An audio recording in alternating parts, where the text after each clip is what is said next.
Have you ever opened your journal, stared at a blank page and thought, I have absolutely no idea what to write?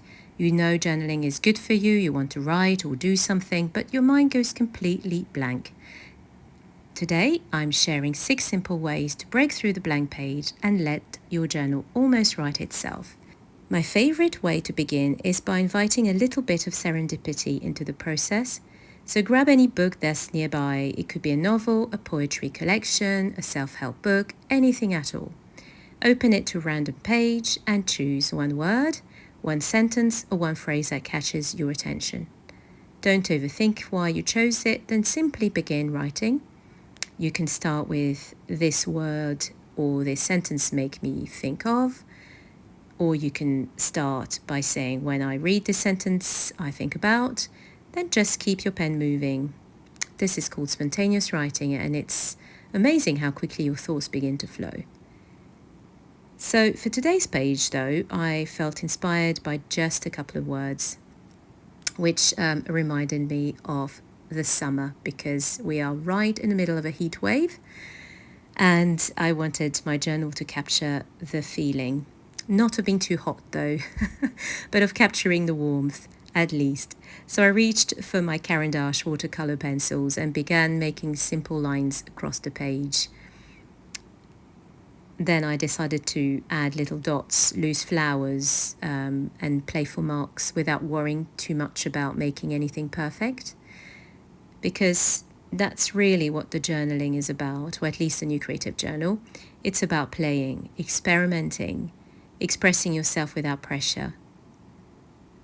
It's not about the outcome, it's about the process, and it's not about perfection. The flowers here, as you can see, are not perfect. The petals are not symmetrical, because nature's not symmetrical and perfect. And so, since these pencils are water soluble, I brushed over them with water and watched the colors blend together. It became less about creating art and more about enjoying the process. Of course, you don't have to do exactly what I'm doing. You could collage, copy a favorite poem, add magazine, cut out, stamp the page, or simply write. There really aren't any rules. And this is just an example to inspire you, really.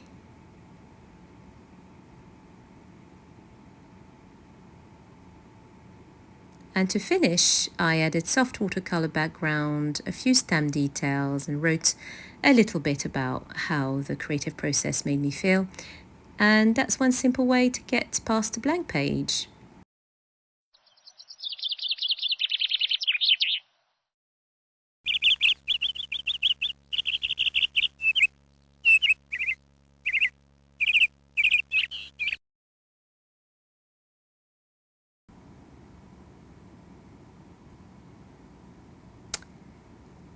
So the second way you can go past a blank page is to perhaps choose a photograph.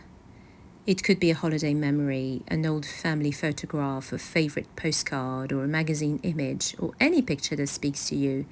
For my page, I chose an image that I usually use as an ally. In creative journaling, an ally is a place, a person, a wise person, or an environment that makes you feel safe, calm, or comforted. And these peaceful rivers I seen instantly brought me a sense of calm. Then I simply journaled for a few minutes, and you could begin with the prompts like, when I look at this picture I feel, this picture reminds me of, or I wonder, or this image is telling me. And you can fill the whole page if you want, and then decorate it with whatever mediums you like. And personally, I filled about half a page before moving into the creative part. Again, it's using spontaneous writing, so no care about grammar or spelling. And then I started to sketch elements from the photographs that I really liked, like a tree, the river. And this really brings me into this atmosphere of being outside. And just by drawing and colouring, it sort of helps our brain focus on what is pleasant and then did some stenciling to create texture in the background for fun, really.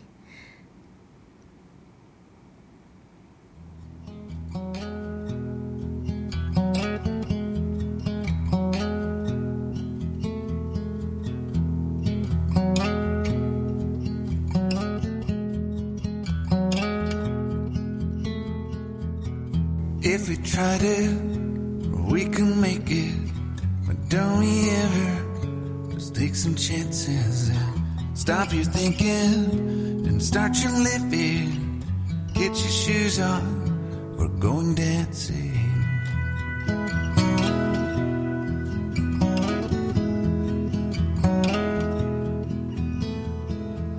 These little problems. And then used little pastels or oil pastels to add color to the tree and texture as well. You can really use any mediums together. It's actually quite fun to try different things, and it also develops your creativity to try different things.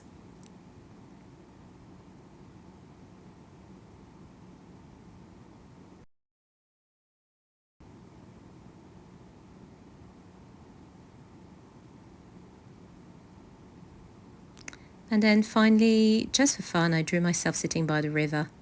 The drawing wasn't perfect, but that didn't matter. It helped me imagine being inside the picture. And that's what creative journaling can do. And to finish the page, I added the affirmation, going with the flow. You can always return to your journal pages and do the process again and again. You can even add to it if you find that there is an element that's missing. For example, I could add a little bird later on if I wanted to. So again, you're completely free. So the third way to go past the blank page is sometimes words don't come first, sometimes color does. So choose 2 or 3 of your favorite colors, and without any plan or expectation, simply make a few marks across your page and play with watercolor if you want, acrylics or pastels, whatever medium you enjoy using. It's all in the feeling, and your body will certainly feel it, especially if you enjoy the medium very much. For me, watercolor is one of my favorites because it's so fluid and relaxing for me. Not for everyone. I appreciate that. So once the paint dries, add a word or simple affirmation, which will carry you throughout the day. And then if you like, decorate it with some pastel, collage pieces, stamps, or anything that feels right. Sometimes one simple phrase is all you need.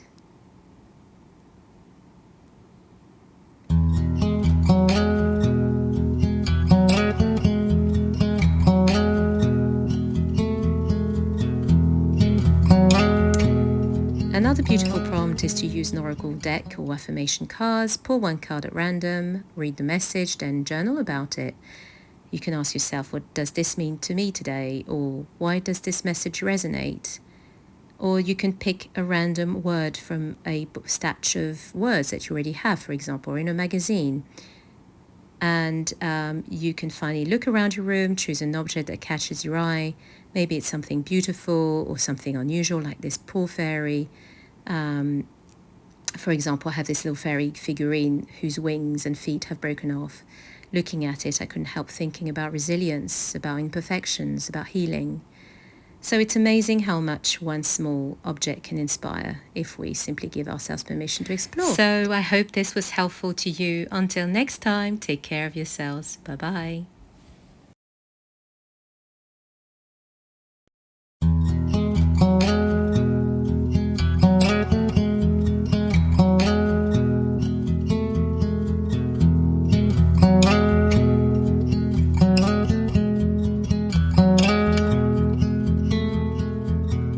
If we tried it, we can make it. But don't we ever just take some chances and stop your thinking and start your living? Get your shoes on, we're going dancing.